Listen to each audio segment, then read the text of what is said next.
Cancer కి actually కారణం ఏంటంటే పిన్ పాయింటెడ్ గా ఎందుకు చెప్పలేకపోతున్నాం? ఎక్కువ ఒక హెచ్పివి వైరస్ అలాంటి సిచ్యువేషన్స్ లో తప్ప. ప్రతి క్యాన్సర్ కి ఒక కారణం అయితే ఉంటుంది. లివర్ క్యాన్సర్ కి hepatitis B virus, hepatitis C virus అనేది ఒక కారణం, ఆల్కహాల్ అనేది ఒక కారణం, సర్వైకల్ క్యాన్సర్ కి హ్యూమన్ ప్యాపిలోమా వైరస్ అనేది ఒక కారణం, ఉమెన్ లో ఉన్నట్టు హార్మోన్స్ ఒక కారణం. సో ఆ హార్మోన్స్ ని ఏవి ప్రేరేపింప చేసినా కూడా నిజంగా క్యాన్సర్ బారిన పడుతున్న వారి సంఖ్య బాగా పెరుగుతోందంటారా? పెరగడం అయితే ఇంకా పెరుగుతాయి. ఇప్పుడు ఇంకోటి కూడా చెప్తాను, ఈ ఫోన్ యూసేజ్ ఇప్పుడు చూస్తున్నాం, కానీ ఈ ఫోన్ యూసేజ్ వల్ల వచ్చే ఎఫెక్ట్స్ ఇంకొక 15-20 yearsలో. అసలు స్ట్రెస్ ఏం చేస్తుంది శరీరంలో? ఏం జరుగుతుంది? కార్టిజాల్ ఏదో రిలీజ్ అవుతుందని చెప్తారు, ఏమైపోతుంది తర్వాత? స్ట్రెస్ అంటేనే బాడీలో ఎన్విరాన్మెంట్ ఏదైతే పీస్ఫుల్ ఎన్విరాన్మెంట్ ఏదైతే ఉంటుందో, స్ట్రెస్ అనేటప్పటికి సో స్ట్రెస్ అంతా గడబడి చేస్తుంది అనమాట. స్ట్రెస్ వల్ల ఏమవుతుందంటే హార్మోనల్ డిస్టర్బెన్స్ అనేది. ప్లాస్టిక్ సీసా చూస్తే అందరు భయపడిపోతారు. ప్లాస్టిక్ కవర్ పట్టుకుంటే కార్సినోజన్స్ వచ్చేస్తాయంటారు. ప్లాస్టిక్ అంటేనే నార్మల్ న్యాచురల్ కాదు. మన చర్మం మీద వేడేస్తే ఏమవుతుంది? కరుగుతుంది, కాలుతుంది, మంట పుడుతుంది, నొప్పి వేస్తుంది. ఆ ప్లాస్టిక్ లో కూడా అంతే. ఆ వేడికి దాంట్లో ఉన్నటువంటి హార్మ్ఫుల్ రియాక్షన్ తో క్యాన్సర్ కేసెస్ని డీల్ చేయడం, ఆ ట్రామా బారిన పడి పేషెంట్స్ని వాళ్ళ ఫ్యామిలీస్ని చూస్తారు. సో మీరు ఏం చెప్పినా ఇవాళ మా సుమన్ టీవీ ప్రేక్షకులకి what is your most powerful message to our viewers sir? ఒక పేషెంట్ ఫ్యామిలీలో క్యాన్సర్తో అఫెక్ట్ అయిందంటే మొత్తం ఫ్యామిలీ డిస్టర్బ్ అయిపోతుంది. సో వాళ్ళకి మెయిన్ కావాల్సింది అంటే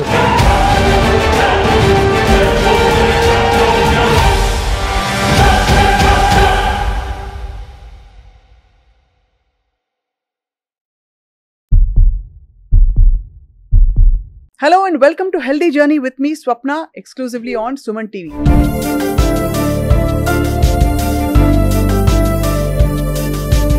ఈ మధ్యకాలంలో ఏ డాక్టర్ గారిని పలకరించి సార్ ఈ జబ్బు ఎందుకు వచ్చింది, గుండె జబ్బు ఎందుకు వచ్చింది, లైఫ్ స్టైల్, డయాబెటీస్ ఎందుకు వచ్చింది, లైఫ్ స్టైల్, క్యాన్సర్ ఎందుకు వస్తుంది సార్, బేసిక్గా దాన్ని ప్రేరేపించేది మాత్రం లైఫ్ స్టైల్ అని చెప్తున్నారు. మరి ఈ లైఫ్ స్టైల్లో మనం చేసే ఘోరాలు, నేరాలు, పాపాలు ఏమిటి, ఎక్కడ తప్పు, అసలు తప్పటడుగు వేస్తున్నాం? ఎందుకంటే ఒకప్పుడు లేని కాన్సెప్ట్స్ అన్ని కూడా ఇప్పుడు మన మధ్యకు వచ్చేసాయి. ఇన్ఫ్లమేషన్ ఇన్ ద బాడీ అంటున్నాం, ఇంకేదో కార్సినోజెనిక్ పదార్థాలు మన చుట్టూ ఉన్నాయి బోల్డ్ అని. అంటే అంత ర్యాపిడ్గా మనం మారిపోయామా?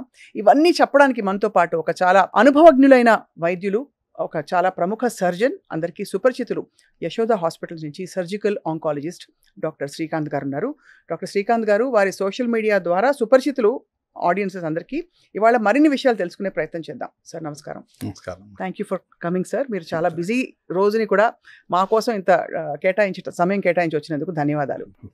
ప్లెజర్ సార్, ఇంత మెడికల్ రీసెర్చ్ జరిగి కూడా క్యాన్సర్ కి యాక్చువల్లీ కారణం ఏంటంటే పిన్ పాయింటెడ్ గా ఎందుకు చెప్పలేకపోతున్నాం? ఎక్కువ ఒక హెచ్పివి వైరస్ దాని అలాంటి సిచ్యువేషన్స్ లో తప్ప.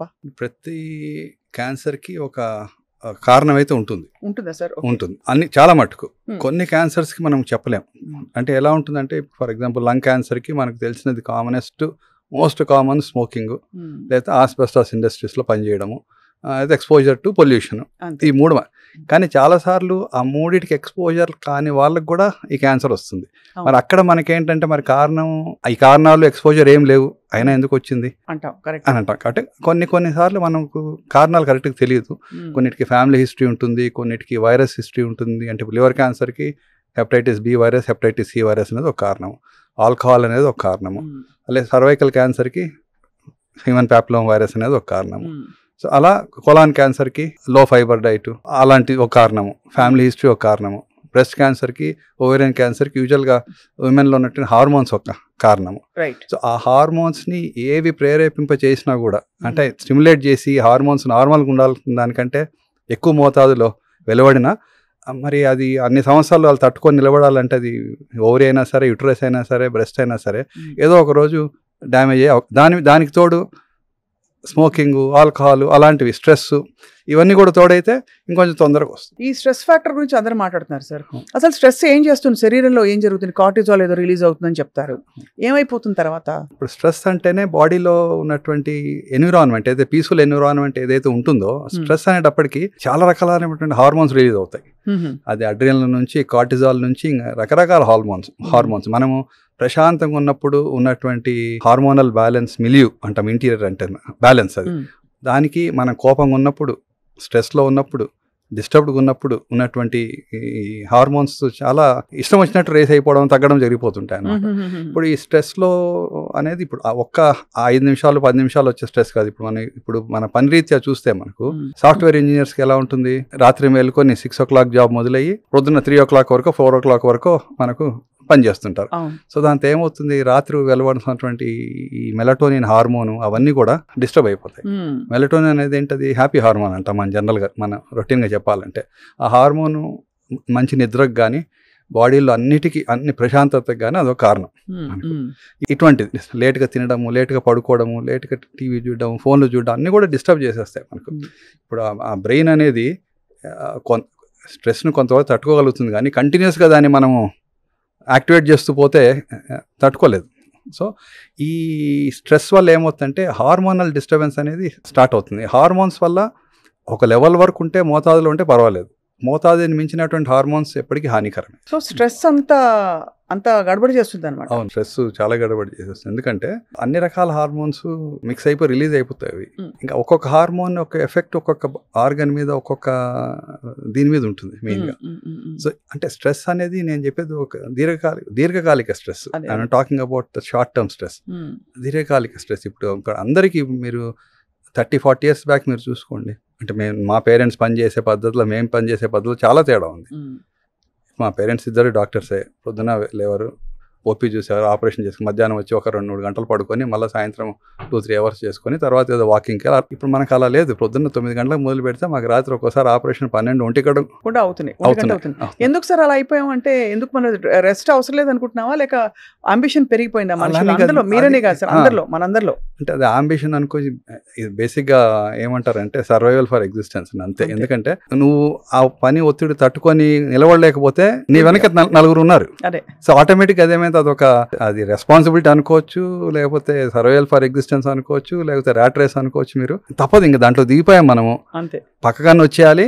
తట్టుకోవాలంటే ఇంకా చేయాల్సిందే, నిలబడాల్సిందే. నేను రోజుకి ఒకటే ఆపరేషన్ చేస్తాను అంటే నువ్వు కాదు, ఇంకో 4 చేసేవాళ్ళు వస్తారు ముందుకి. సో అది యాక్సెప్ట్ చేసే స్టేజ్లో మనం ఎవరు లేము. ఇప్పుడు తప్పగా నిలబడాల్సి వస్తుంది. సీజర్ స్టాండ్ ఒకటి మన కోసం వచ్చే పేషెంట్లు ఏ ప్రొఫెషన్లో అయినా సరే, అది లాయర్స్ అయితే క్లయింట్స్, డాక్టర్స్ అయితే పేషెంట్లు వచ్చి వాళ్ళు ఉంటారు. వచ్చిన తర్వాత మనం ఆ రెస్పాన్సిబిలిటీ తీసుకొని వాళ్ళకి ట్రీట్మెంట్ అయితే ఇవ్వాల్సింది ఇప్పుడు. అంతే కదా.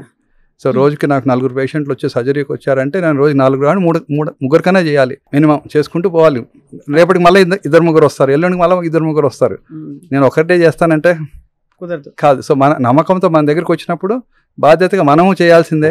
రెండోది మన బాధ్యత అది. రెండోది ఇంక తప్పదు, నిలబడాలి, అక్కడ ఫీల్డ్లో నిలబడాలి, మన పొజిషన్లో నిలబడాలంటే ఇది స్ట్రెస్ తప్పదు. సార్, లైఫ్ స్టైల్లో మీరు గమనించిన అతిపెద్ద తప్పిదాలు ఏంటి ఇప్పుడు మీరు చూస్తున్న జీవితంలో, ప్రపంచంలో చుట్టూ చాలా మందిని? మెయిన్గా ఏంటంటే మనకు ఫుడ్ హ్యాబిట్స్, స్లీపింగ్ హ్యాబిట్స్, ఇవి 2 చాలా కీలకం. ఆ రెండిట్లోనే మెయిన్గా తేడా వస్తుంది. ఫుడ్ హ్యాబిట్స్ అంటే ఏంటి, ఒకటి మన ఇష్టం వచ్చిన టైంకి తినడము, ఇష్టం వచ్చిన మోతాదులో తినడము, ఇష్టం వచ్చిన క్వాంటిటీస్ మనకు ఎక్కడెక్కడో తినడము. ఇంట్లో తినే ఫుడ్కి బయట తినే ఫుడ్కి చాలా తేడా ఉంటుంది. ఇంట్లోనే తినే ఫుడ్ టేస్టీగా ఉండదు కానీ హెల్తీగా ఉంటుంది. బయట తినే ఫుడ్ టేస్టీగా ఉంటుంది కానీ హెల్తీగా ఉండదు. కానీ ఏమవుతుంది, సోషల్ రెస్పాన్సిబిలిటీస్ అనుకోవచ్చు, లేకపోతే ప్రొఫెషనల్, ఇప్పుడు మీటింగ్స్ జరగాలి, ఇంట్లో పెట్టుకోలేం కదా, బయటికి పోయి తినాలి. సో అక్కడ ఏమవుతుందంటే మనం చేయాల్సిందంటే అక్కడ కొంచెం ఆ రెస్ట్రిక్షన్ పెట్టుకోవాలి. ఇంతే తింటాను, తిన్న తర్వాత కూడా కొంచెం వెజిటేబుల్స్ తినాల్సిందే, కర్డ్ తినాల్సిందే, మీట్ తినాల్సిందే, ఫ్రూట్స్ తినాల్సిందే. అలా బ్యాలెన్స్ పెట్టుకొని క్వాంటిటీ కూడా, అది ఆల్కహాల్ కానివ్వండి, ఫుడ్ కానివ్వండి, ఏమైనా సరే ఒక లిమిట్ పెట్టుకొని బ్యాలెన్స్ చేసుకోవాలి. అంతే. అది రెండోది స్లీపింగ్ హ్యాబిట్స్. ఒకరోజు 11 గంటలు పడుకుంటే యావరేజ్గా ఏంటంటే ఏమైనా సరే ఒక 7 to 8 hours మినిమం ఉండాలి. అది ఎప్పుడు నిద్రపోయినా పర్లేదు. యావరేజ్గా మనం జనరల్గా చెప్పేది అంటే 11 o'clock పడుకొని 7 o'clock. ఎందుకంటే బై 12 తర్వాత ఏమవుతుందంటే మనకు ఆ మెలటోనిన్ హార్మోన్ అనేది డిస్టర్బ్ అయిపోతుంది. అది పీక్ వస్తుంది. అప్పుడు ఎప్పుడు వస్తుంది, మనం పడుకొని ఉంటే అది వచ్చింది. మనం మేల్కొని ఫోన్లు చూసుకుంటూ, టీవీలు చూసుకుంటూ, పని చేసుకుంటుంటే అది కూడా రాదు సరిగా, మన దర్దాపుకు రాదు. సో ఆ పీస్ ఆఫ్ మైండ్కి రెస్ట్ కావాల్సిందే, మజిల్స్కి, బాడీకి రెస్ట్ కావాల్సిందే, అన్నిటికీ రెస్ట్ కావాల్సిందే. సో ఈ food habits plus sleeping habits ఇవి మన ఇంపార్టెంట్. ప్లస్ ఎక్సర్సైజ్ ఒకటి. ఎక్సర్సైజ్ అంటే ఇంకా నేను చెప్పేది ఏంటంటే అందరికీ వీలు కాకపోవచ్చు ఎక్సర్సైజ్ అంటే మనం మ్యారథాన్లు పరిగెత్తాల్సిన అవసరం లేదు. ఒక ½ an hour అండి, అది యోగా కావచ్చు, వాకింగ్ కావచ్చు, బ్రిస్క్ మన రన్నింగ్ కావచ్చు, అంటే కొన్ని ఏజ్ 30 years వరకు పరిగెత్తవచ్చు, 50-60 years పరిగెత్తలేం కదా.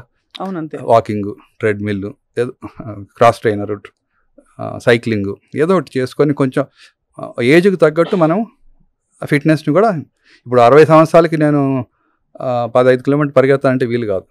ఏజ్కి సరిపోయే విధంగా మనం ఫిట్నెస్ని చేసుకోవాలి. ఎందుకంటే ఎంత యాక్టివ్గా మజిల్స్ ఉంటాయి అంత స్ట్రాంగ్గా బోన్స్ ఉంటాయి. ఎంత యాక్టివ్గా బోన్స్ మజిల్స్ ఉంటాయి అంత యాక్టివ్గా బ్రెయిన్ ఉంటుంది. సో హార్ట్ అయినా సరే ఉంటుంది. సో అలా ఈ 3 చాలా కీలకం మనకు.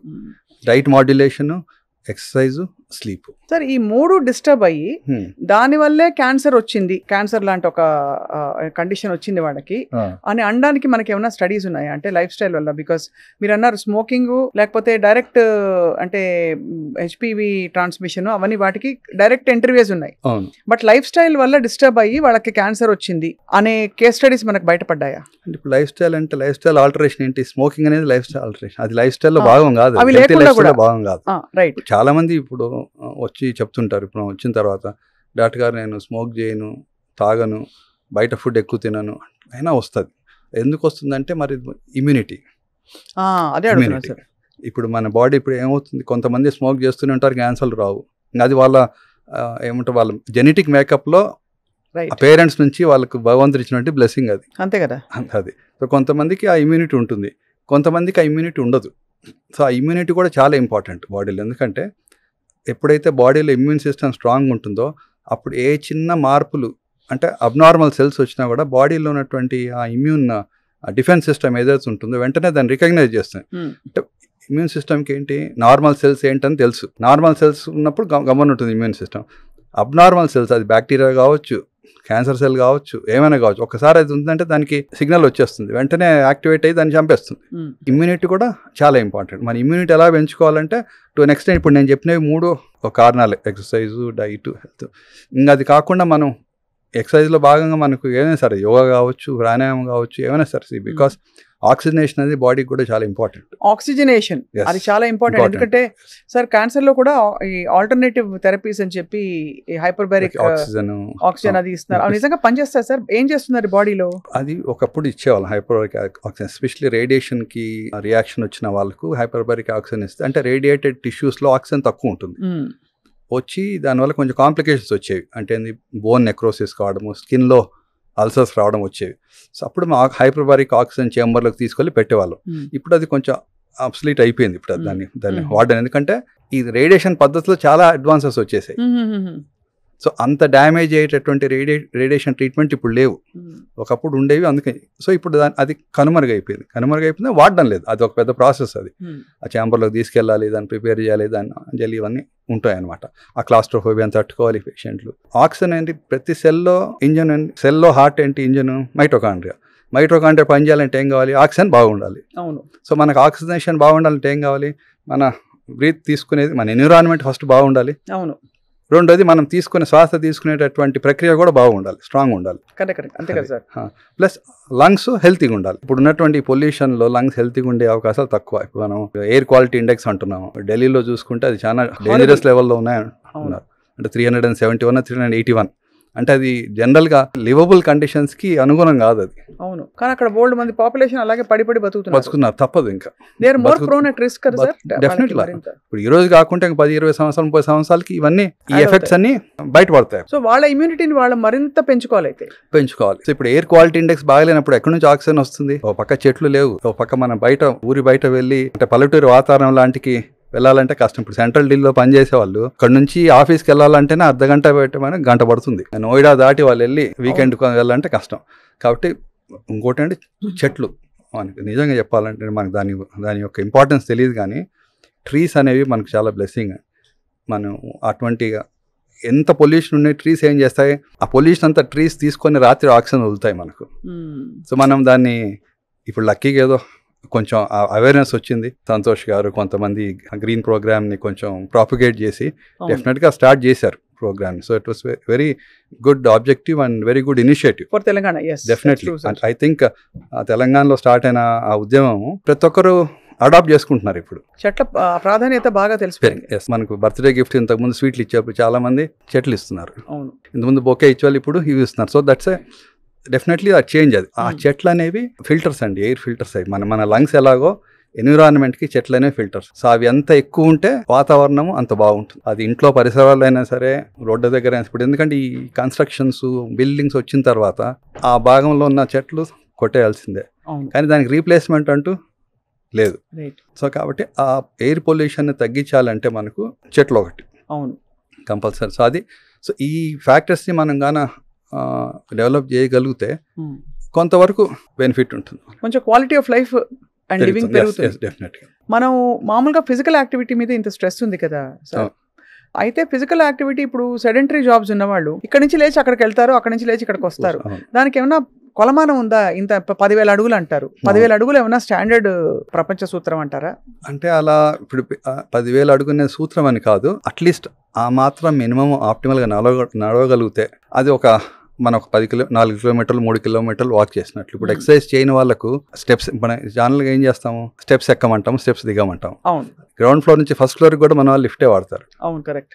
ఏదో 4th ఫ్లోర్కి వెళ్ళాలా అర్థం ఉంది, దిగేటప్పుడు అసలు లిఫ్టే అవసరం ఉండదు. చాలా మంది ఫాలో గారు. చాలా మనకు తెలియకుండానే కొన్ని అలవాట్లను మనం మార్చుకుంటే ఆ నడక అనేది వస్తుంది. మనకు టైం లేదు పొద్దున్నే వెళ్ళి ఎక్కడికన్నా బయటకు వెళ్ళి నడిచేదానికి. ఆఫీస్లో ఉన్నప్పుడు ఏం చేస్తామంటే, ఆఫీస్లో కూడా ఎస్పెషల్లీ సాఫ్ట్వేర్ ఆఫీసెస్లో వాళ్ళు కూడా లంచ్ అవర్ పెట్టింటారు, ఈవినింగ్ ఏదో స్నాక్ అవర్ ఏదో ఉంటుంది. కంపల్సరీ వాళ్ళకి ఏంటంటే ఒక ఇండోర్గా చిన్న యాక్టివిటీ, ఫిజికల్ యాక్టివిటీ పెట్టగలరు. ఎందుకంటే సెడెంటరీ కూర్చొని చేసే జాబే అది. లేదా ఇంకా వాళ్ళే ఒక హాఫ్ అన్ అవర్కో 1 అవర్కి ఒకసారి బ్రేక్ తీసుకొని కొంచెం అంత ఆ డిసిప్లిన్ రావాలంటే ఎవరో ఒకరు బాధపడి ఇబ్బంది పడితే తప్ప రాదు. అంతే కదా. డ్యామేజ్ అయిన తర్వాత చాలా మంది రియలైజ్ అవుతారు, డ్యామేజ్ కాకముందు రియలైజ్ అయ్యే వాళ్ళు కొంతమంది. ఇప్పుడు మన ఈ ప్రయత్నం అంతా ఏంటంటే ఎక్కువ కూర్చొని పని చేయొద్దండి, పని చేయండి, మధ్యలో బ్రేక్ తీసుకొని ఒక 10 నిమిషాలు నడవండి. అది నడవడం అంటే కింద రోడ్డు మీదకి వెళ్ళి నడవాల్సిన అవసరం లేదు. ఆఫీస్లోనే కారిడార్స్ ఉంటాయి కదా, కారిడార్స్లో కూడా నడవచ్చు, ఫోన్ మాట్లాడుకుంటూ నడవచ్చు, కూర్చొనే మాట్లాడాల్సిన అవసరం. సో మనం ఆ మైండ్ సెట్లో మనం ఆ డిసిప్లిన్ పెట్టుకొని అవకాశం వచ్చిన దగ్గర అని వాడుకోవాలి. మనం ఆ ఫిజికల్ యాక్టివిటీ మాత్రం మస్ట్ ఇప్పుడు ఇవాళ రోజులు కంపల్సరీ. రైట్. అది లేకుంటే తిన్నది అరగదు, మనకు ఆ ఆక్సిజనేషన్ అనేది రాదు. క్యాలరీస్ బర్న్ కావాలంటే ఏం చేయాలి, కొంతమంది మనం ఇప్పుడు లోపలికి పోయేది కాదు కదా, ఇన్కమింగ్ అవుట్ గోయింగ్ రెండు ఉండాలి. ఆ రెండు బ్యాలెన్స్ అయినప్పుడు డిసిప్లిన్. మనకంతా ఎక్కడవుతుంది, ఇక్కడ చాలా డిస్టర్బెన్స్ వస్తుంది, ఇన్కమింగ్ ఎక్కువ ఉంటుంది, అవుట్ గోయింగ్ తక్కువ ఉంది. సార్, క్యాన్సర్ కి సంబంధించి ఇన్ఫ్లమేషన్ కి క్యాన్సర్ కి ఏమన్నా కనెక్షన్ ఉందా? ఇప్పుడు ఇన్ఫ్లమేషన్ అంటే ఎప్పుడు వస్తుంది బాడీలో మనకు జనరల్ గా అంటే ఇన్ఫెక్షన్ వచ్చినప్పుడు ఇన్ఫ్లమేషన్ వస్తుంది. ఎనీ ఇన్ఫెక్షన్ అంటే వాపు, మన నార్మల్ లాంగ్వేజ్ చెప్పాలంటే అది వాపు, ఎర్రదనం అంటాం. ఇన్ఫ్లమేషన్ అనేది ఇన్ఫెక్షన్లో వచ్చేది ఒక రకమైన ఇన్ఫ్లమేషన్. కానీ సైలెంట్ ఇన్ఫ్లమేషన్ అంటే ఏంటంటే మనం ఏం పని చేయకుండా అలాగే ఉంటే మజిల్స్లో ఏమవుతుందంటే ఆ చెత్త అంతా చేరి, అంటే ఇప్పుడు మనం మజిల్స్ యాక్టివ్గా ఉంటే మజిల్స్ నుంచి వెళ్ళబడినటువంటి వేస్ట్ ప్రోడక్ట్స్ అంతా కూడా బ్లడ్లోకి వెళ్ళిపోయి కిడ్నీ నుంచి బయటకు వచ్చేస్తాయి. సో అలాగే ఉన్నప్పుడు ఏమవుతుందంటే ఆ ప్రోడక్ట్స్ అన్ని కూడా ఆ మైక్రో ఇన్ఫ్లమేషన్ని ఎన్విరాన్మెంట్ని క్రియేట్ చేస్తాయి. ఈ మైక్రో ఇన్ఫ్లమేషన్ క్రియేట్ చేసిన ఎన్విరాన్మెంట్లో దాని మీద వేరే ఇన్ఫ్లుయెన్సెస్, మనం చెప్పేది ఆల్కహాల్, స్మోకింగ్ ఇట్లాంటివన్నీ తోడైతే క్యాన్సర్కి లీడ్ అయ్యే కారణం ఛాన్సెస్ ఉన్నాయి. ఇప్పుడు మీరు చూస్తే యాక్టివ్గా ఉన్న బాడీలో యాక్టివ్గా ఉన్నటువంటి ఆర్గన్స్, ఫర్ ఎగ్జాంపుల్ హార్ట్కి ఎప్పుడు క్యాన్సర్ రాదు. మీరు ఎప్పుడైనా విన్నారా హార్ట్ క్యాన్సర్ వచ్చిందని? బ్రెయిన్ క్యాన్సర్ అంటారు, బ్రెస్ట్ క్యాన్సర్ అంటారు, కిడ్నీ క్యాన్సర్ అంటారు, హార్ట్ క్యాన్సర్ వచ్చింది లేదు, ఎందుకంటే నిరంతరం పనిచేస్తుంది. రెండోది మజిల్స్లో కూడా క్యాన్సర్ వచ్చే అవకాశాలు తక్కువ, వస్తుంది. సాఫ్ట్ టిష్యూస్, సార్కోమాస్ వస్తాయి కానీ తక్కువ. బాడీలో యాక్టివ్గా ఉన్న పార్ట్స్ చూసుకుంటే మీరు హార్ట్, ఒకటి మజిల్స్, దాంట్లో కండరాల్లో క్యాన్సర్ వచ్చే అవకాశం తక్కువ. అదొక చిన్న ఎగ్జాంపుల్. ఏంటి, యాక్టివ్గా ఉంటే క్యాన్సర్ వచ్చే అవకాశాలు తక్కువ. అవును, రావచ్చు, నేను కాదని చెప్పడం లేదు, కానీ బట్ అది ఆ మైక్రో ఇన్ఫ్లమేషన్ ఉన్నటువంటి ఎన్విరాన్మెంట్ని మనం అవాయిడ్ చేయగలగాలి. అంతే కదా. మనం మామూలుగా నొప్పి పెడితేనే డాక్టర్ దగ్గరికి వెళ్తాం. అవును, మామూలుగా డిటెక్ట్ అయితేనే మనం అంటే క్యాన్సర్ స్పెషలిస్ట్ దగ్గరికి వెళ్తాం. అసలు ఇన్ఫ్లమేషన్ ఉందా బాడీలో, నేను బాగున్నానా లేనా అనడానికి ఏం చేయించుకోవాలి, ఏం టెస్ట్ చేయించుకోవాలి? ఇన్ఫ్లమేషన్ అనేది మైక్రో ఇన్ఫ్లమేషన్ మనకు తెలియదు అండి. ఇన్ఫ్లమేషన్ అంటే ఇప్పుడు ఫీవర్ వచ్చినప్పుడు, ఇన్ఫెక్షన్ వచ్చినప్పుడు వచ్చే ఇన్ఫ్లమేషన్ వేరు, అది HSCR అది దానికి మనం తెలుసు. ఆ ఇన్ఫ్లమేషన్ ఉందా లేదని తెలిసేది మనకు ఎటువంటి టెస్ట్ లేదు. రెండోది, క్యాన్సర్లో ఏమవుతుంది, చాలాసార్లు ఏ ఆర్గన్లో కూడా క్యాన్సర్ వచ్చినా పెయిన్ అనేది ఉండదు ఫస్ట్ ఇనిషియల్ స్టేజెస్లో. పెద్ద డిసడ్వాంటేజ్ మనకు క్యాన్సర్లో ఉన్నటువంటి డిసడ్వాంటేజ్ ఇది. నొప్పి వస్తే జనరల్గా రియాక్ట్ అవుతారు. ఇప్పుడు అపెండిసైటిస్ వస్తుంది, వెంటనే గాల్ బ్లాడర్లో పెయిన్ వస్తుంది, వెంటనే పరిగెత్తారు, ఎందుకంటే తట్టుకోలేరు. కిడ్నీ స్టోన్ ఉంటుంది, నొప్పి వస్తుంది, పరిగెత్తారు. క్యాన్సర్లో ఏంటంటే విచిత్రమైంది, భగవంతుడు ఆ క్యాన్సర్లో మొదటి స్టేజ్లో నొప్పి వచ్చేలాగా పెట్టింటే చాలామందిని మనం క్యాన్సర్ నుంచి కాపాడి ఉండొచ్చు అంటే ఎందుకు తొందరగా వెళ్తారు డాక్టర్ దగ్గరికి. కొంతమంది అసలు పెద్ద పెద్ద గడ్డలు ఉంటాయి, నొప్పి లేదు కదా అని గమ్మని ఉంటారు. కానీ అరే ఇటువంటి మార్పు మనకు 30 సంవత్సరాలు 40 సంవత్సరాలు రాలేదు, ఇప్పుడు మనకు కనపడుతుంది. అది గొంతులో కావచ్చు, బ్రెస్ట్లో కావచ్చు, పొట్టలో కావచ్చు అని చాలాసార్లు అడుగుతారు. నొప్పి లేదు కాబట్టి నేను రాలేదు డాక్టర్ గారు అంటారు. నొప్పి లేకపోతే పర్వాలేదు, కానీ మీకు ఇన్ని సంవత్సరాలుగా మీలో ఆ మార్పు లేదు, ఇప్పుడు కనపడుతుంది, పెరుగుతుంది. కనిపిస్తాయి. ఇప్పుడు ఫర్ థైరాయిడ్ అనుకోండి, థైరాయిడ్ నెక్ లంపు, నోట్లో పుండు. చాలాసార్లు అందరికి అల్సర్స్ వస్తాయి, 10 days 2 weeksలో తగ్గిపోతుంది అందరికీ. ఏది నార్మల్ అవును అల్సర్స్ అయితే డిఫిషియన్సీ వల్ల వచ్చేదో, స్ట్రెస్ వల్ల వచ్చేదో, 4 కొరుక్కుంటే వచ్చేదో 2 వారాలు తగ్గిపోతుంది. అలా కాకుండా 3 వారాలు 4 వారాల వరకు ఆ అల్సర్ అలాగే ఉంటే అరే ఇది మానలేదు, ఒకసారి వెళ్ళి చూపించుకుందాం అనరు. ఎందుకంటే అంత పెద్ద డిస్టర్బ్ చేయదు, డైలీ రొటీన్లో డిస్టర్బెన్స్ ఉండదు దీనివల్ల. అందుకని వెళ్ళరు. ఏం కాదులే, తగ్గిపోతుంది. ఎప్పుడు వస్తారు? అప్పుడు నొప్పి వస్తేనో లేకపోతే 2వ 3వ స్టేజ్లో అప్పటికే అంత లేట్ అయిపోతుంది. మరి అంటే వాళ్ళు రియాక్ట్ అయ్యి చాలా మంది వచ్చేసరికి లేట్. ఎందుకంటే ఆ రియాక్ట్ ఎప్పుడు అవుతారు? ఇబ్బంది అవుతుంటే, తినేదానికి ఇబ్బంది అయినా, కారం తింటూనే నొప్పి వస్తుంది, అప్పుడు అరే ఇదేదో తేడా ఉంది అంటే తినేదానికి కష్టంగా ఉంది కదా. అవునవును, దీనివల్ల కాదు, తినేదానికి కష్టంగా ఉంది, అప్పుడు రియాక్ట్ అవుతారు. అవును కరెక్ట్ సార్, వాళ్ళు చెప్పారు. అవును, డైలీ రొటీన్లో ఎప్పుడు ఇబ్బంది కలిగించేటటువంటి వస్తుందో అప్పుడు రియాక్ట్ అవుతారు. 9 out of 10 people, ఒక 1% ఉంటారు, అంటే 10% ఉంటారు ఏం లేకపోయినా ఎక్కువ రియాక్ట్ అవుతారు. అవును, చాలా అది వాళ్ళ మనస్తత్వం. But by and large postponement మనకి బాగా అంతే. ఎందుకంటే ఈరోజు ఆ పని ఉంది, ఈరోజు ఆ పెళ్ళి ఉంది, పిల్లలకి ఎగ్జామ్స్ ఉన్నాయి, ఏదో హాలిడేకి బుక్ చేసుకున్నాము, లేకపోతే నాకు సంథింగ్ ఏదో కారణం చేత ఇంకెప్పుడు మనకి మంచి ఏమి చేత కానీ కొంచెం ఇబ్బంది అవుతున్నప్పుడే చాలా మంది రియాక్ట్ అవుతారు. ఏమన్నా ఓవరాల్ అసలు బాడీ తీరులో ఏమన్నా వార్నింగ్ సైన్స్ వస్తాయా సార్? ఫస్ట్ వస్తాయి. ఎలాంటివి? ఫర్ ఎగ్జాంపుల్ 100% వస్తాయి, కానీ చాలా మంది గమనించుకోరు, అది నార్మల్ అనుకుంటారు. ఇప్పుడు ఫర్ ఎగ్జాంపుల్ అంటే డాక్టర్స్లో కూడా చాలా మంది దానికి నెగ్లెక్ట్ చేస్తారు. ఎందుకంటే వాళ్ళకు నాకు రాదులే క్యాన్సర్ అనే ఫీలింగ్ చాలా మందిలో. అంతే కదా, నాకు రాకపోవచ్చు, ఆ చిన్న సిమ్టమ్ ఏముంది, ఎప్పుడో వచ్చింది, లాస్ట్ ఇయర్ కూడా వచ్చింది, ఇప్పుడు వచ్చింది. మోషన్లో బ్లడ్ పడడం చిన్న ఎగ్జాంపుల్. మోషన్లో బ్లడ్ పడడం చాలాసార్లు ఎలా ఉంటుంది, వేడి చేసింది, కామన్ ప్రయాణం చేసి వచ్చాను ఎండలో, లేకపోతే నిన్న అక్కడ వెళ్తే పెళ్లిలో మంచి కారంగా ఉన్న చికెనో మటనో ఏదో కూర తిన్నాను, పొద్దున మోషన్ వచ్చింది. సరే అందరికీ వస్తుంటుంది మోషన్లో, పర్సిస్టెంట్గా వచ్చినప్పుడు. ఈరోజు వచ్చింది, జనరల్గా వారం 10 రోజులు రాదు, మళ్ళీ తర్వాత మోషన్లో వచ్చింది, అప్పుడన్నా మనకు ఏదో వస్తుంది, వెలగాలి. కానీ మోషన్లో బ్లడ్ పడిందంటే అది మనం అనుకోకూడదు వేడి చేసిందని, డాక్టర్ దగ్గరికి వెళ్ళి చూపించుకోవాలి అంతే. అది క్యాన్సర్ వల్ల వచ్చిన బ్లడ్డా, ఫైల్స్ వల్ల వచ్చిన బ్లడ్డా, వేడి చేసిన వచ్చిన బ్లడ్డా, ఫిషర్ వల్ల వచ్చిన బ్లడ్డా అనేది డాక్టర్ నిర్ధారణ చేయాలి. మనంతకు మనం అనుకొని ఆ చిన్న ఎఫర్ట్ అనేది ఆ వచ్చినటువంటి వాళ్ళు తీసుకోవాలి. అదే బ్రెస్ట్లో లంప్స్ చాలాసార్లు మేము చూస్తుంటాం, ఇది చాలా రోజులు అయింది కదమ్మా వచ్చి అంటే, ఉంది డాక్టర్ గారు చూసాను నేను 4-5 నెలలు అయింది, ఏం ఇబ్బంది లేదు కదా అని వదిలేశాను నేను. నొప్పి ఉండదు చాలాసార్లు. నేను అనేది ఏంటంటే, లేదు మీకు 40 సంవత్సరాలు 50 సంవత్సరాలుగా లేదు, అది ఇటుపక్క లేదు, ఇప్పుడు వచ్చినప్పుడు నొప్పి లేకపోయినా తేడా వచ్చింది, ఒకసారి వెళ్ళి చూపించుకోవాలి కదా మీరు. కొంతమంది మొహమాట పడతారు, కొంతమంది సిగ్గుపడతారు, పిల్లలు కూడా చెప్పుకోరు, కొంతమంది వాళ్ళు ఇబ్బంది పడతారనో లేకపోతే సిగ్గుతోనో చెప్పుకోరు. ఆఖరికి ఎప్పుడు చెప్తారు? 3rd స్టేజ్లో ఉన్నప్పుడు చాలా మంది అలాగ వస్తారు. సో అప్పుడు వాళ్ళని ఇబ్బంది పెట్టడమే ఎక్కువ, కానీ చెప్పనందువల్ల అందరికి ఇబ్బంది ఎక్కువ అవుతుంది. అర్లీగా ఉన్నప్పుడు ఒక 10 రోజులు ట్రీట్మెంట్తో జరిగిపోతాం సర్జరీతో, లేట్ అయినప్పుడు సర్జరీ కావాలి, కీమో ఇవ్వాలి, రేడియేషన్ ఇవ్వాలి. సో ఆ అవగాహన లేక చాలాసార్లు వాడు ఇప్పుడే అమెరికాకి వెళ్ళాడు, ఇప్పుడే ఉద్యోగం చేరాడు, వాడిని ఇబ్బంది పెట్టడం అని నేను చెప్పలేదు, కానీ చెప్పనందువల్ల ఇంకా ఎక్కువ ఇబ్బంది అవుతుంది, నష్టం వస్తుంది. అవును, చాలా కరెక్ట్ సార్ మీరు అన్నది. అంటే ఆ ట్యూనింగ్లో లేవు, అయితే బయట మాత్రం హడావిడి చాలా అవుతుంది. ప్లాస్టిక్ సీసా చూస్తే అందరు భయపడిపోతారు, ప్లాస్టిక్ కవర్ పట్టుకుంటే కార్సినోజెన్స్ వచ్చేస్తాయంటారు, ఎండలో ప్లాస్టిక్ బాటిల్ తీసుకెళ్లి కార్లో పెడితే మొత్తేసుకుంటారు. ఇది నిజంగా ఇస్ ఇట్ రియల్ ఆర్ కొంచెం సైకలాజికల్? సార్ సైకలాజికల్ ఏం కాదు, రియలే. అది ప్లాస్టిక్ అంటేనే నార్మల్ న్యాచురల్ కాదు అది. ఆ ప్లాస్టిక్లో చాలా రకాలు ఉన్నాయి. దాంట్లో అంటే నాకు తెలిసినంత వరకు ఆ కింద ట్రయాంగిల్ మార్క్ ఏదో వస్తుంది, మీరు ప్లాస్టిక్ బాటిల్ వెనక చూస్తే ఆ కోడ్స్ ఏవో ఉంటాయి. అంటే అది first time virgin plastic, recycled plastic, చాలాసార్లు వాడిన ప్లాస్టిక్, అదేదో గ్రేడ్స్ ఉన్నాయి, నాకు కరెక్ట్గా చెప్పలేకున్నాను, ఉంటుందన్నమాట. అది ఆ వర్జిన్ ప్లాస్టిక్ పర్వాలేదు, రిపీటెడ్గా దాన్ని మళ్ళీ కాల్చి రీసైకిల్ చేసే ప్లాస్టిక్స్ మంచివి కాదు. ఇది ఫుడ్కి, ఎందుకంటే ఇప్పుడు ఈ వాటర్ కానీ మనం ఇప్పుడు హోటల్స్లో ఏం చేస్తారు, ప్లాస్టిక్ ఉంటాయి, ఆ ప్లాస్టిక్లో వేడి వేసేస్తారు, ఏం చేస్తా ఆ వేడి ఏమవుతుంది, వేడి మన చర్మం మీద వేడి వేస్తే ఏమవుతుంది, కరుగుతుంది, కాలుతుంది, మంట పుడుతుంది, నొప్పి వేస్తుంది.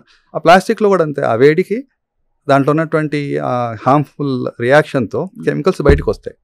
నైట్రోసామైన్స్ అని ఉన్నాయి, నైట్రోసామైన్స్, అట్లా 3-4 ఇంపార్టెంట్ కెమికల్స్ ఉన్నాయి. అందుకని ఎక్కువ వేడివైనా సరే, ఎక్కువ చల్లవైనా సరే ప్లాస్టిక్లో వాడకూడదు. Glass is more ideal. ఇప్పుడు మెల్లగా గ్లాస్కి వస్తున్నారు. అవునవును. ఇప్పుడు హోటల్స్ అంతా చూస్తే మీరు అన్ని 5 స్టార్ హోటల్స్ చాలా సార్లు they are putting glass bottles. కానీ ఏంటంటే ఈ గ్లాస్ బాటిల్స్తో easy way of carrying is plastic bottle. అవును, వెయిట్ తక్కువ ఉంటుంది. ఇప్పుడు ఫంక్షన్స్లో 5,000 మంది వస్తే 5,000 మంది గ్లాస్ బాటిల్ ఎక్కడ ఇవ్వగలుగుతాం మనం? ఇవ్వలేం కాబట్టి ప్లాస్టిక్ వాడుతుంది. అదే ప్లాస్టిక్ బాటిల్లో వాటరు లారీల్లో వస్తుంది, ఆ వేడికి తట్టుకొని వస్తుంది, ఎక్కడో స్టోర్ చేస్తారు. ఇప్పుడు ఒక గోడౌన్లో స్టోర్ చేస్తారు, ఆ గోడౌన్లో ఏసీలు పెట్టి నార్మల్ టెంపరేచర్ మెయింటైన్ చేయరు కదా. అవునవును. సో ఆబ్వియస్గా ఆ టెంపరేచర్ వస్తుంది. సో ఆ చిన్న చిన్న హార్మ్ఫుల్ కెమికల్స్ అయితే రిలీజ్ అవుతాయి దాంట్లో. అది రిలీజ్ అయ్యి బాడీలో వెళ్ళి ఏం చేస్తాయని హార్మ్ఫుల్ కదా అవి. ఇప్పుడు పెస్టిసైడ్స్ ఉన్నాయి, స్ప్రే చేస్తాం. పెస్టిసైడ్స్ ఏంటి, ఆ మొక్కల మీద, చెట్ల మీద, వెజిటేబుల్స్ దాని మీద ఉన్నటువంటి పురుగులను క్రిములు చంపేటటువంటి కెమికల్ అది. అవును, వాటిని చంపేస్తుంది, మనకు హాని చేస్తుంది. లోపల వెళ్ళి ఎక్కడ పార్క్ అవుతుంది, అది లంగ్స్లో, ఇంటెస్టైన్లో, లివర్లో. మీరు ఇప్పుడు యూఎస్లో కానీ యూరోప్లో కానీ ఎక్కడైనా చూస్తే పెస్టిసైడ్స్ని మనం చేసినట్టు ఇట్లా ఓపెన్గా ఎవరు స్ప్రే చేయరు. అది బ్యాండ్ అంటే అది లేబర్ లా ప్రకారం చేయకూడదు. ఎవరైతే యజమాని చేయిస్తారో వాళ్ళకి ఫైన్ వేస్తారు, ఇంప్రిజన్మెంట్ ఉంటుంది. అంటే వాళ్ళకి అది మాస్క్ పెట్టుకొని, దానికి గైడ్ లైన్స్ ఉన్నాయి కొన్ని, పెట్టుకొని చేయాలి. మన వాళ్ళు ఇక్కడ ఎవరన్నా చూసారు, ఫార్మర్ ఎవరన్నా మ్యాక్సిమం అయితే ఒక టవల్ చుట్టుకుంటాడు, అది కొంచెం తెలివైన వాడైతే. చాలాసార్లు అది ఎయిర్లోకి వెళ్ళి మనకు లంగ్స్లోకి వెళ్తుంది. అంత హార్మ్ఫుల్ సార్? హార్మ్ఫుల్లే మరి అది మనం తింటున్నాం కదా. అంటే మనకు కడిగితే కూడా పెస్టిసైడ్స్ పోవు కదా? పోతాయి, కొంతవరకు పోతాయి. ఇప్పుడు కడుగుతాం, అందుకనే మనం వెజిటేబుల్స్ కానీ ఫ్రూట్స్ కానీ ఏం చేస్తాం, బయట అలాగే తీసుకొని తినొద్దు అంటాం. వాటర్లో ఒక సోక్ చేయాలి, ఒక 10 minutes 15 minutes. ఐడియల్గా సాల్ట్ వాటర్ సోక్ చేయాలి. సోక్ చేస్తే చాలా మటుకు వెళ్ళిపోతాయి. ఎందుకంటే అవన్నీ పైన ఉండేవి కదా, లోపల నుంచి వచ్చినవి పైన ఉన్నవే కాబట్టి కరిగిపోతాయి. మనకు ఆ టైం ఓపిక ఉండాలి. అంటే ఒకసారే కదా ఏముంది లే అని అనుకుంటారు చాలా మంది. తింటూనే ఉంటాం కదా, అది మనం తింటూనే ఉంటాం ప్రతిసారి. అంటే దాని తీవ్రత తెలియదు, తీవ్రత కాదు, దీనివల్ల ఏదో అయిపోతుందని నమ్మరు ఎవరు ఫస్ట్ చెప్పేది. ఎందుకంటే ఎవరైతే ఆ భయం ఉంటుందో, అరే ఇలా చేస్తే వస్తుందని అనుకుంటారో డెఫినెట్గా ఫాలో అవుతారు. అది కానప్పుడు ఏమవుతుంది, టైం ఉండదు, తీసుకుంటా తినడు. ఇప్పుడు మన ఇంట్లో అంటే పర్లేదు, టైం ఉంటుంది. బయట పని చేసే వాళ్ళు ఏమవుతుంది, వస్తారు ఏదో కర్చీఫ్తో తుడుచుకుంటారు, లేకపోతే చేతి ఇట్లా అనుకొని తినేస్తారు. మేము చిన్నప్పుడు తినేవాళ్ళం అంతే. అంటే అదొక థ్రిల్. జామకాయ చట్నీ అంతే, జామకాయ తినేవాళ్ళం, రేగిపండు తినేవాళ్ళం. ఇప్పుడు ఏమైనా తినాలంటే భయం అంటే వాష్ చేశారా లేదా, సోక్ చేశారా లేదా. కాబట్టి డెఫినెట్గా అది వాష్ చేయాల్సిందే. ఎందుకంటే పెస్టిసైడ్స్ అనే కాదు, డస్ట్ ఉంటుంది, క్రిములు ఉంటాయి, ఏమైనా సరే హెల్తీగా ఉండాలంటే ఆ చిన్న చిన్న జాగ్రత్తలు తీసుకోవాలి మనం. దాంతో క్యాన్సర్ వస్తుంది, పెస్టిసైడ్ క్యాన్సర్ వచ్చేది వేరు, గ్యాస్ట్రైంట్రైటిస్ వస్తుంది, బవల్ డిస్టర్బెన్స్ వస్తుంది. అంటే క్యాన్సర్ దాకా వెళ్ళక్కర్లేదు. అది మన హైజీన్లో ఒక భాగం అంతే, మనం ఫాలో అయ్యేటటువంటి హైజీన్లో ఒక భాగం. చేతులు తినే ముందు చేతులు కడుక్కోవాలి. ఎంతమంది కడుక్కుంటున్నారు? చేతులు అంటే కడుక్కోవడం అంటే ఏంటి, కొంతమంది కడుక్కుంటారు, కొంతమంది కొలాయి తిప్పి ఇట్లా అనుకొని వచ్చేస్తారు. దాంతో క్రిములు పోవు. మనం పట్టుకునే ఫోన్ మీద మీరు కల్చర్ చేస్తే మనం ఊహించలేని క్రిములు ఉంటాయి దాంట్లో. అవునా? అంతే మరి. వేరే వాళ్ళ ఫోన్ పట్టుకుంటే ఇంకా అసలు చెప్పక్కర్లేదు, పట్టుకోక తప్పదు, మాట్లాడక తప్పదు. కానీ మనం తినే ముందు సోప్తో హ్యాండ్ వాష్ చేసుకుని తినాలి. ఈ లెక్కన అసలు ఫోన్ లో వేరే వాళ్ళ ఫోన్ తీసి మాట్లాడితే కూడా germs can pass on easily కదా. మనకు ఇలాగ వచ్చేది కాదు, చేతులు పట్టుకుంటాం కదా, ఈ చేతుల ద్వారా మనం తింటాం. ఓహో, అలా వస్తుందంటే అంతే. మనం ఇలా పట్టుకుంటూనే మనకి లోపలికి బ్యాక్టీరియా వెళ్ళిపోదు. స్కిన్ ప్రొటెక్ట్ చేస్తాం. ఫుడ్ మన హ్యాండే కదా పట్టుకునేది. ఒత్తడం, హ్యాండ్తో నొత్తుతాము, మాట్లాడడం అంతే. అయినాక ఏం చేస్తాం, మాట్లాడుతుంటాం, పట్టుకుంటాం, తిని మిక్చర్ పకోడీ తింటాం. మరి సో తినే ముందు హ్యాండ్ వాష్ చేసుకోవడం అనేది సింపుల్ ప్రొసీజర్ అది, కానీ చాలా మంది ఫాలో కాదు. సార్, ఈ మధ్య కోలోరెక్టల్ క్యాన్సర్స్ ఎందుకు అంత ఎక్కువగా ఫుడ్ వల్ల వచ్చే ఇష్యూస్? చాలా మటుకు ఈ కోలోరెక్టల్ క్యాన్సర్స్ అనేవి దానికి కారణం మెయిన్ గా ఫుడ్డే. ఫుడ్ అంటే ఏంటి, మనం ఫైబర్ తక్కువ ఉన్నటువంటి ఫుడ్ తీసుకోవడం. ఫైబర్ తక్కువ ఉన్నటువంటి ఫుడ్ అంటే వెజిటేబుల్స్ తక్కువ తీసుకోవడం, ఫ్రూట్స్ తక్కువ తీసుకోవడం, ప్రాసెస్డ్ ఫుడ్, ఈ బర్గర్లు, బ్రెడ్లు, తర్వాత నాన్ వెజ్ తీసుకోవడం. సో జనరల్గా మన నాన్ వెజ్ తినే వాళ్ళకి నేను చెప్పేది ఏంటంటే, నాన్ వెజ్ ఒక 50 grams నాన్ వెజ్ తింటే ఒక 50 grams వెజిటేబుల్ తినాల్సిందే. తర్వాత పెరుగు తినాల్సిందే. పెరుగు అనేది కల్చరే పోయింది అసలు. ప్రోబయోటిక్ అసలు దానివల్ల వచ్చే మేలు ఇప్పుడు ఎవరు పిల్లలు కూడా తినడం లేదు. పెరుగు అంటేనే అవును సో గట్ హెల్త్ అనేది కూడా చాలా ఇంపార్టెంట్. అది హార్మ్ఫుల్ మైక్రోబ్స్ని పక్కన పెట్టి హెల్తీ మైక్రోబ్స్ లోపల ఉంటే జీర్ణాశయం జీర్ణకోశం అంతా పని మెరుగ్గా ఉంటుంది. సో ఏది అబ్జర్వ్ చేయాలో అది చేసుకుంటుంది, ఏది బయటకు పంపించాలో అది పంపించేస్తుంది. మనం బ్యాక్టీరియా సరిగా లేకుంటే లోపల మనం తిన్నది అలాగే బయటకు వచ్చేస్తుంది, ఏం అబ్జర్వ్ అవుతుంది. కాబట్టి ఆ ఫైబర్ తక్కువ ఉన్న డైట్ తీసుకోవడం వల్ల వచ్చేటువంటి క్యాన్సర్ కారణం కోలరెక్టల్ క్యాన్సర్లో మెయిన్ బాగా. ఫ్యామిలీ హిస్టరీ కూడా ఒకటి. ఫ్యామిలీ హిస్టరీ ఉన్న వాళ్ళు ఒక జనరేషన్ 2 జనరేషన్లో కోలరెక్టల్ క్యాన్సర్ ఉంటే 3వ జనరేషన్ వచ్చే అవకాశం ఎక్కువ. సో ఫ్యామిలీ హిస్టరీ కూడా ఒక కారణం. ఫుడ్ కలర్స్ అండ్ అడిటివ్స్ వల్ల కూడా ఎందుకంటే ఫుడ్ కలర్ అన్ని మీరు పిల్లల చిప్స్ ప్యాకెట్ లో చూస్తే చెయ్యి కూడా ఆరెంజ్ అయిపోతుంది. అంత కొన్ని మీరు ఇప్పుడు చికెన్ 65 అవన్నిట్లో తీసుకుంటే రెడ్ కలర్ వచ్చేస్తుంది, ఎల్లో కలర్ వస్తుంది. కొన్నింట్లో మనకి చేతికి వేళ్ళలో గోరలో కూడా వచ్చేస్తుంది. అవి చేయకుండా కూడా చాలా మంది ఫాలో అవుతున్నారు కొన్ని రెస్టారెంట్స్ హోటల్స్లో. కానీ ఏంటంటే అది ప్లీజింగ్ ఉంటుంది, ఆ కలర్ అనేది ఐస్కి ప్లీజింగ్ ఉంటుంది. టేస్ట్ ఎలా ఉన్నా కూడా చూస్తూనే తినాలనిపిస్తుంది, ఆకర్షణ కోసం ఆ కలర్ వేస్తారు. ఇక్కడ కలర్స్ ఫుడ్ గ్రేడ్ కలర్స్ ఉన్నాయి, అవి వాడచ్చు. కానీ అది కొంచెం ఎక్స్పెన్సివ్ ఉంటాయి. అందరూ చిన్న రెస్టారెంట్స్లో ఇప్పుడు మనం బయట చూస్తే రోడ్లలో ఆ ఎర్రగా చికెన్ మటన్ అట్లా వేలాడి తీసింటారు. చూసే వాళ్ళకి బాగుంది ఇది అని చెప్పి కొనేస్తారు. ఆ క్వాలిటీ అంటే FDA రికమెండ్ చేసినటువంటి కలర్స్ కాదు, ఫుడ్ గ్రేడ్ కలర్స్ కాదు. ఫుడ్ గ్రేడ్ కలర్స్ వాడచ్చు కొంచెం. అవును, అవి కాకుండా వేరే కలర్స్ హార్మ్ఫుల్. కానీ వాళ్ళు ఎక్కడి నుంచి తెస్తున్నారో మనకు అసలు తెలుసుకునే అవకాశం ఉండదు. ముఖ్యంగా ఇప్పుడు when we order food from home, అసలు రెస్టారెంట్లో ఇప్పుడు రెస్టారెంట్కి వెళ్ళి తింటే అట్లీస్ట్ ఆ వాతావరణం కొంచెం ఒక అంచనాకు రావచ్చు. ఒక బటన్తో క్లిక్ చేసి ఫుడ్ మనకి ప్రత్యక్షం అవుతుంది, అందులో ఏం వేశారు, హైజీనిక్ గా చేశారా లేదా ఏమి తెలుసుకునే అవకాశం. నిన్న ఫ్రీజ్ చేసిన ఫుడ్డా మొన్న ఫ్రీజ్ చేసిన ఫుడ్డా తెలియదు మనకు. అయినా మాత్రం మన లైఫ్ స్టైల్లో ఎక్కడ అసలు దూసుకెళ్ళిపోతున్నారు మన వాళ్ళు. ఎందుకంటే టైం లేదు అక్కడ, ఈజీ, అది లేజీ మెథడ్. అవును, ఇప్పుడు ఇంతకుముందు రెస్టారెంట్కి వెళ్ళాలంటే అదొక ప్రిపరేషన్ ఉండేది, వెళ్తే. ఇప్పుడు అలా కాదు, నాకు ఈరోజు లేస్తున్న తలనొప్పిగా ఉంది తినాలని తెప్పించుకుందాం వచ్చేస్తుంది. ఆ స్విగ్గీలు జొమాటోలు లేనప్పుడు ఏం చేసేవాళ్ళు, పోనీ 4 రకాల కూరలు చేసుకోకపోయినా ఒక రకమైన కూర చేసుకొని ఇంట్లో తినేవాళ్ళం. అవును, ఇప్పుడు ఏమైంది, లేకపోతే అది బాగున్నా కూడా బిజినెస్ కోసమని కంపెనీలు కూడా అలా మనుషుల్ని అలవాటు చేశాయి. అసలు ఎంత కామన్ అయిపోయింది. ఇప్పుడు ఒక స్పెషల్ ఒకేషన్కి బయటకు వెళ్ళేవాళ్ళు, ఎప్పుడైనా ఏదో బర్త్డేనో లేకపోతే ఇంట్లో ఏదో. ఇప్పుడు ఎవ్రీడేస్ అకేషన్ అంతే. ఇంట్లో గొడవబడిన అకేషన్ అది, ఇంట్లో గెస్ట్లు వచ్చిన అకేషనే, ఓపిక లేకపోయిన అకేషనే. అన్నీ బాగున్నా కూడా హెల్తీగా ఉన్నా కూడా సినిమా చూస్తున్నా కూడా ఇప్పుడు చేసే ఓపిక లేదులే తెప్పించుకుందాం. అదే మనకి సెలబ్రేషన్కి ఒక కేర్ ఆఫ్ ఇదేంటంటే ఫుడ్ ఆర్డర్ చేయడం. కానీ సార్ మీ అపారమైన ఎక్స్పీరియన్స్లో ఇప్పుడు నిజంగా క్యాన్సర్ బారిన పడుతున్న వారి సంఖ్య బాగా పెరుగుతోందంటారా? బికాస్ టెక్నాలజీ, మెడికల్ టెక్నాలజీ, మంచి ఎక్స్పర్టీస్ బాగా వచ్చేసింది ఇప్పుడు మనకి మెడికల్ ఫీల్డ్లో. అయినా కూడా మనకి క్యాన్సర్ కేసెస్ బాగా పెరుగుతున్నాయి. So would you agree that అసలు క్యాన్సర్ కేసులు అంత ర్యాపిడ్గా పెరుగుతున్నాయి అంటారా? డెఫినెట్గా పెరుగుతున్నాయి. పెరగడం అయితే డౌట్, అది ఇంకా పెరుగుతాయి. ఇప్పుడు ఇంకోటి కూడా చెప్తున్నాను, ఈ ఫోన్ యూసేజ్ ఇప్పుడు చూస్తున్నాం. కానీ ఈ ఫోన్ యూసేజ్ వల్ల వచ్చే ఎఫెక్ట్స్ ఇంకొక 15-20 yearsలో బయటపడతాయి. ఎలాంటి ఎఫెక్ట్స్ వస్తాయి సార్?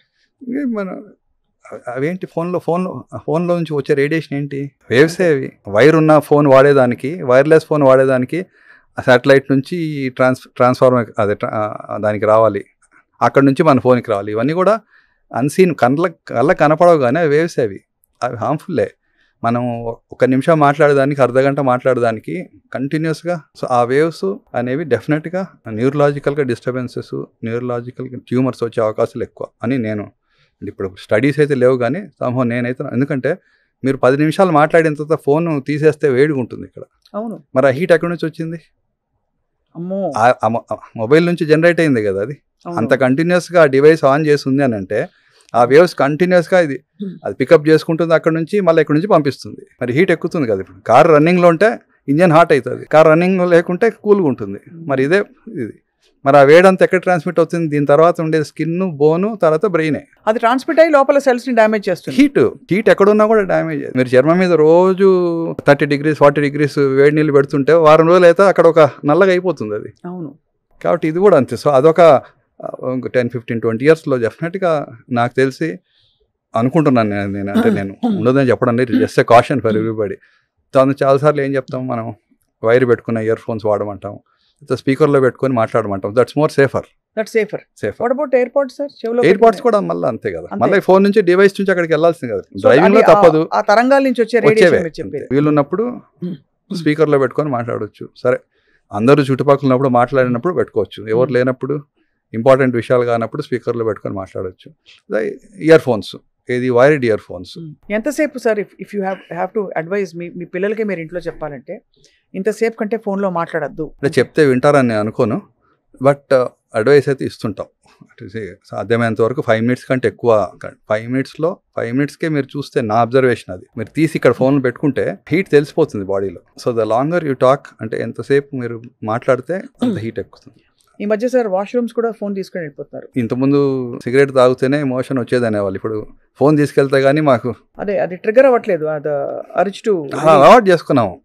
అది లేనప్పుడు కూడా నార్మల్గా వెళ్ళేవాళ్ళం కదా. అవునవును, అది కరెక్టే సార్, ఆ పిల్లలు చెప్పేది అది చాలా, అంటే బట్ ఒక డేంజరస్ జోన్లోకి వెళ్ళిపోయాం. ఎందుకు సార్ ఈ లాస్ట్ 15 years లో చాలా మారిపోయింది కదా లైఫ్. ఈ గ్యాడ్జెట్స్ అంతే. పిల్లలకు లక్కీగా మేము ఉన్నప్పుడు ఈ ఫోన్స్ అవి లేవు కాబట్టి మేము బతికిపోయాం అనుకుంటున్నాము. ఆ వయసులో మనకు ఈ ఫోన్స్ ఉండింటే డెఫినెట్ గా అది ఆ ఏజ్ లో పిల్లలకు అదొక వ్యాపకమే అది. ఎందుకంటే ఏవేవో వస్తుంటాయి రకరకాల చాటింగ్, ఇప్పుడు ఆ likes, dislikes, interesting, uninteresting things, వాళ్ళకి అవన్నీ everything is interesting for them on a gadget. Right. ఒకసారి వాళ్ళు ఒక ఉద్యోగంలోకి వచ్చి పనిలోకి వచ్చిన తర్వాత కొన్ని గంటలు ఆపేస్తారు కానీ, బట్ స్టిల్ సో అది డిసిప్లిన్ అనేది మనలో ఉండాలి. రోజు పొద్దున రాత్రి ఒక అర్ధగంట, పొద్దున ఒక అర్ధగంట, మధ్యలో ఒక అర్ధగంట, ఎంత అవసరం. మనం చూస్తే సోషల్ మీడియాలో మీరు చూస్తుంటే 24 గంటలు చూస్తుండొచ్చు. ఫేస్బుక్ చూడొచ్చు, ఏవో ఉన్నాయి, ట్విట్టర్లో చూడొచ్చు, వాట్సాప్లో చూడొచ్చు. ఇంకా చూస్తే అనవసరమైన చెత్త అంతా, మనకి ఎంత అవసరమో అంత చూడాలని మనం నియంత్రించుకోవాలి. చాలా అడిక్టివ్ సార్, అడిక్టివ్నే మనం అంతే. నేను ఒక అర్ధగంట ఏవి చూడాలి. ఇప్పుడు 50 మందిని మన గ్రూప్స్లో అందరూ యాడ్ చేసుకుంటారు, మన పర్మిషన్ అడిగారు యాడ్ చేసుకుంటారు. చేసుకున్న తర్వాత మనం అసలు ఆ గ్రూప్స్లో వెళ్ళి ఎంటర్టైన్ చేయాలా కాదా అనేది మనం నిర్ణయించుకోవాలి. వస్తుంటాయి మెసేజ్లు, మనకు అవసరమైన గ్రూప్స్లో అవసరమైన అంతవరకు మనం చూడడం, వచ్చేయడం, బయట అవసరమైన ఇన్ఫర్మేషనే మనం తీసుకోవడం. చూసుకుంటూ పోతే మనకి ఎండ్ లేదు మనకు. సార్, సో ఫైనలీ మనం అన్ని ఒక్కొక్క ఆస్పెక్ట్ మాట్లాడుతూ ఆయిల్ అండ్ ఫుడ్, ముఖ్యంగా ఫుడ్లో ఉండే స్పైసెస్, మసాలా, ఇది ఏ మేరకు మన బాడీకి, బికాస్ చిన్నప్పుడు నేను ఇది కూడా విన్నాను, బాగా ఉప్పు కారాలు వేసి తింటే శరీరానికి ఏం రాదంటారు, అదొక థియరీ. ఇప్పుడు అసలు స్పైసీ ఫుడ్ తగ్గించండి, బాగా సాల్ట్ లెవెల్స్ తగ్గించండి, ఆయిల్ అయితే అసలు ఉండనివ్వకూడదు, మొత్తం ఒక మనిషికి 1/2 kilo ఫర్ మంత్ అంటారు. ఒక్క పూట కూర చేస్తే 1/2 kilo అయిపోతుంది కూర. అదే మనం అక్కడే నిర్ణయించుకోవాలి. అంటే జనరల్ తమ్ రూల్ ఏంటంటే ఫ్యామిలీ 4 ఉంటే 4 liters of oil per month. మీరు ఇంకా చాలా జనరస్గా చెప్పారు, 4 liters per oil per month. కానీ ఇప్పుడు మనం ఒకసారి ఇంట్లో గారెలు వేసుకుంటే ఏమవుతుంది, 1 లీటర్ అయిపోతుంది. నాకు తెలియదు ఎంత వేస్తారని, లీటర్ అయిపోతుంది. మనం వేసుకునే దగ్గర కొంచెం రెడ్యూస్ చేసుకోవాలి. ఇంకా ఊరగాయల్లో తప్పదు, వాళ్ళు ఆయిల్ వేస్తారు, ఎందుకంటే అది చెడిపోకుండానో ఏదో కారణాలు చెప్తారు కానీ, బట్ మనం రోజు చేసుకునే ఫుడ్లో మాత్రము తగ్గించుకొని వేసుకోవచ్చు మనం. అందుకని గ్రిల్డ్ ఫుడ్స్ హెల్తీ. గ్రిల్డ్ ఏమిటో ఆయిల్ ఉండదు. బట్ గ్రిల్డ్ ఫుడ్స్ లో చార్డ్ ఇది ఉంటుంది కదా, చార్జ్ చేయకూడదు. మనం అది కబాబ్స్ చార్జ్ చేసేది కోల్ మీద, తందూరి చికెన్ అది చేస్తారు. గ్రిల్ అంటే ఏంటి, మనకు దాంట్లో పెట్టి స్టీమ్ తో గానీ హీట్ తో గానీ చేసేది అది. సో అది సేమ్, ఎందుకంటే ఆయిల్ వాడరు దాంట్లో. అలా చార్డ్ ఫుడ్స్ డేంజరస్. మళ్ళీ ఇది అప్పుడప్పుడు తినొచ్చు, కబాబ్స్ కానీ ఇంకా రోజు అది తినేది కష్టం. బికాస్ ఆ బొగ్గులతో కాలినటువంటి నల్లగా ఉన్నది డెడ్ టిష్యూనే, అది దాంట్లో కూడా కార్సినోజన్స్ ఉంటాయి. సో అవి కూడా డ్యామేజ్ చేస్తుంది. ఆయిల్ కూడా repeated usage of oil, trans fats, ఎస్ మనం వాడతాము. ఏం చేయాలా, నెలకు 10,000 ఇచ్చాడు ఆయన, 10,000లోనే గడపాల సంసారం. ఆయిల్ని పడేయలేం కదా. అదే ఆయిల్ని మళ్ళీ ఈరోజు వాడిన ఆయిల్ని మళ్ళీ రేపు ఇంకో దాంట్లో, అది అయిన తర్వాత మళ్ళీ పెనంలోంచి తీసి గిన్నెలో పెట్టుకొని మళ్ళీ దాన్ని చపాతీలో వాడుకోవాలి. సో ఆ వర్జిన్ ఆయిల్ అనేది అది తప్పదు, కొన్ని కారణాల వల్ల వాడుతుంటారు కానీ అది హెల్తీ కాదు. ఇవన్నీ ఎక్కడ జరుగుతాయి, మేము ఇంట్లో కూడా జరుగుతున్నాయి, బయట జరిగేవి ఇంకా డేంజరస్. స్ట్రీట్ ఫుడ్లో ఇంత పెద్ద బేసిన్లో పునుగులు, పకోడాలు అన్నీ వేస్తుంటారు. కొంతసేపు అయినాక ఏమవుతుంది, ఆయిల్ నిండా ఉన్న 3/4 ఉన్న ఆయిల్ తగ్గుతుంది. ఏం చేస్తారు, దాంట్లో ఆయిల్ వేస్తారు. కింద ఉన్న ఆయిల్ అయితే అది వేడై సో ఎన్ని కార్సినోజన్స్ దాంట్లో ఉంటాయి. సో అది కరెక్ట్ కాదు. And over period of time మన శరీరంలో ఇమ్యూనిటీ తగ్గి ఆ వాతావరణం అనుకూలంగా ఉన్నప్పుడు క్యాన్సర్ దెబ్బ కొట్టేస్తుంది, అంతే కదా సార్. ఇమ్యూనిటీ ఎంతున్నా ఇమ్యూనిటీకి మించి మోతాదులో డ్యామేజ్ జరుగుతుంటే ఏమవుతుంది, అంతే కదా. ఇమ్యూనిటీ ఒకరికి ఏ గ్రేడ్ ఇమ్యూనిటీ, ఒకరికి బి గ్రేడ్ ఇమ్యూనిటీ, ఒకరికి సి గ్రేడ్ ఇమ్యూనిటీ. కానీ ఇమ్యూనిటీకి మించిన మోతాదులో మనం కార్సినోజన్స్ని, డ్యామేజ్ అయ్యే పదార్థాన్ని పీల్చడము, తినడము చేసుకుంటే ఏదో ఒక రోజు.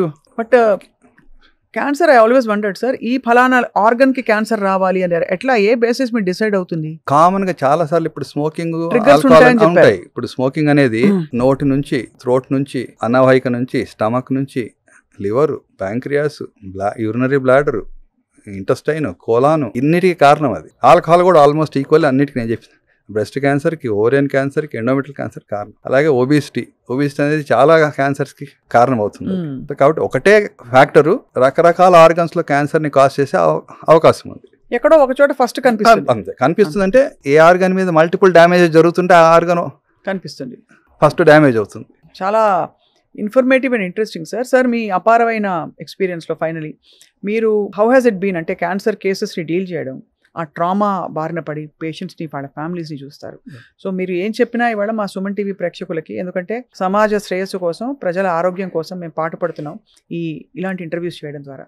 What is your most powerful message to our viewers sir? ఇప్పుడు క్యాన్సర్ వచ్చిన పేషెంట్స్కి బేసిక్ మనం చెప్తున్నారు కాబట్టి, అంటే నేను ఆల్మోస్ట్ ఇప్పుడు 25 years నుంచి ఇదే దీంట్లో ఉంటున్నానండి. ఒక పేషెంట్ ఫ్యామిలీలో క్యాన్సర్తో అఫెక్ట్ అయిందంటే మొత్తం ఫ్యామిలీ డిస్టర్బ్ అయిపోతుంది, చాలా ఎమోషనల్గా చాలా డిస్టర్బ్ అయిపోతారు. సో వాళ్ళకి మెయిన్ కావాల్సింది అంటే ఫ్యామిలీ సపోర్ట్ చాలా ఇంపార్టెంట్. మనకు దాన్ని ఎదుర్కోవాలంటే ఫ్యామిలీ సపోర్ట్ అనేది చాలా ఇంపార్టెంట్. అది ఫ్రెండ్స్ కావచ్చు, ఫ్యామిలీ కావచ్చు, రిలేటివ్స్ కావచ్చు. ఒంటరిగా పోరాడేది చాలా కష్టం. అదే ఒక మంచి సపోర్ట్ ఉందనుకోండి, డెఫినెట్గా పోరాడి బయటికి రావచ్చు. అంటే ఆ పాజిటివిటీ పెరుగుతుంది మనకు. ఇప్పుడు మనతో పాటు 4 ఉన్నారంటే ముందుకు వెళ్ళడము, ధైర్యంగా వెళ్తాం. మనం ఒక్కరే వెళ్ళాలంటే వెళ్ళే వాళ్ళు కూడా ఉన్నారు, నేను చూశాను, వాళ్ళని కూడా చూశాను. ఒకరే పోరాడి బాగా కూడా ఉన్నారు. కానీ అంత మైండ్ సెట్, అంత మెంటల్ టఫ్నెస్ ఉండాలంటే అంత ఈజీ కాదు. సో మా పేషెంట్స్ చాలా మంది వచ్చి మా దగ్గర, అంటే మేము కూడా కనెక్ట్ అవుతాం కదా కొంచెం. ఇట్స్ జర్నీ ఆఫ్ 6 months యూజువల్గా డ్యూరేషన్లో. ఎక్కడో కనెక్ట్ అవుతారు, కొంతమంది ఓపెన్ అవుతారు, ఇంట్లో బాధలు ఇబ్బందులు చెప్తూ ఉంటారు. సోషల్ సపోర్ట్ కాకపోయినా మన ఫ్యామిలీ సపోర్ట్, ఫ్రెండ్ సపోర్ట్ అని చాలా ఇంపార్టెంట్. ఫ్రెండ్స్ కూడా ఏం చేస్తారంటే ఒక రోజు వస్తారు, 2 రోజులు వస్తారు, ఎవరి పనిలో వాళ్ళు ఉంటారు. సో ఫ్యామిలీ సపోర్ట్ అనేది చాలా ఇంపార్టెంట్. ఎప్పుడైతే ఫ్యామిలీ సపోర్ట్ స్ట్రాంగ్ ఉంటుందో ఈ వ్యాధిని ఫేస్ చేసే అవకాశం చాలా. సో ఆ ఫ్యామిలీలో కూడా ఏమవుతుందంటే అర్థం చేసుకోవాలి. అందుకనే మనకు WHO వరల్డ్ క్యాన్సర్ డే రోజు ఒక 2 years ఒక థీమ్ పెట్టారు. ఏమని, ఆ ఫ్యామిలీ సపోర్ట్, అంటే సపోర్ట్ ఎంత ఇంపార్టెంట్ అని. ఫ్యామిలీనే కాదు, ప్రతి ఒక్కరు వాళ్ళ రోల్ ప్లే చేయాలి. రైట్. అది హాస్పిటల్కి వచ్చినప్పుడు నర్సెస్, హాస్పిటల్కి వచ్చినప్పుడు డాక్టర్స్, ఇంటికి వచ్చినప్పుడు ఫ్యామిలీ మెంబర్స్, నైబర్స్, కొలీగ్స్, అలా ఎవరి రోల్ వాళ్ళు ప్లే చేస్తే చిన్నవే it makes a lot of difference to patient. అది క్యాన్సర్ అనే కాదు, ఏ జబ్బుకైనా సరే. క్యాన్సర్ ఏంటంటే పోరాటం అనేది సుదీర్ఘంగా ఉంటుంది. అంతే కాబట్టి వేరేవన్నీ ఏంటి, 1 వారం రోజులు, 10 రోజులు, 15 రోజులు. అది కిడ్నీ స్టోన్ తీసుకోవచ్చు, గాల్ బ్లాడర్ స్టోన్ తీసుకోవచ్చు, చేసుకుంటా ఒక ఆపరేషన్ 10-15 రోజులు. ఇది ఇలా కాదు, లాంగ్ బ్యాటిల్. అండ్ చాలా సవాళ్ళు వస్తుంటాయి. 2 అడుగులు ముందుకెళ్తే 1 అడుగు వెనక్కి పడుతుంది చాలా సందర్భాల్లో. అది ఆరోగ్యపరంగా కావచ్చు, ఆర్థిక పరంగా కావచ్చు, తర్వాత సపోర్ట్ పరంగా కావచ్చు. ఎక్కడో దగ్గర అందరికీ అన్నీ ఉండవు అందుబాటులో. ఫ్యామిలీ మెంబర్స్ 5 మంది రెడీగా ఉంటారు, కానీ డబ్బులు ఉండవు. డబ్బులు ఉంటాయి కానీ ఒకరే ఉంటారు. పిల్లలు ఎక్కడో US లో ఉంటారు, ఎక్కడో ఉంటారు. ఇక్కడ మదరో ఫాదరో ఉంటారు, ఒక కేర్ టేకర్ ఉంటారు. కాబట్టి అవన్నీ ఉండడం కూడా చాలా ఇంపార్టెంట్. కొంతమంది కొన్ని ఉంటాయి, కొంతమంది కొన్ని ఉండవు. ఈ అన్ని ఫ్యాక్టర్స్ కలిపి ఉన్న వాళ్ళు చాలా అదృష్టవంతులు. క్యాన్సర్ రావడం దురదృష్టమైన ఇవన్నీ ఫ్యాక్టర్స్ ఉండి క్యాన్సర్ని, అంటే ఫైనాన్షియల్గా, ఫ్యామిలీ సపోర్ట్ అన్నీ ఉన్న వాళ్ళు డెఫినెట్గా దే ఆర్ బ్లెస్డ్ అని చెప్పాలి.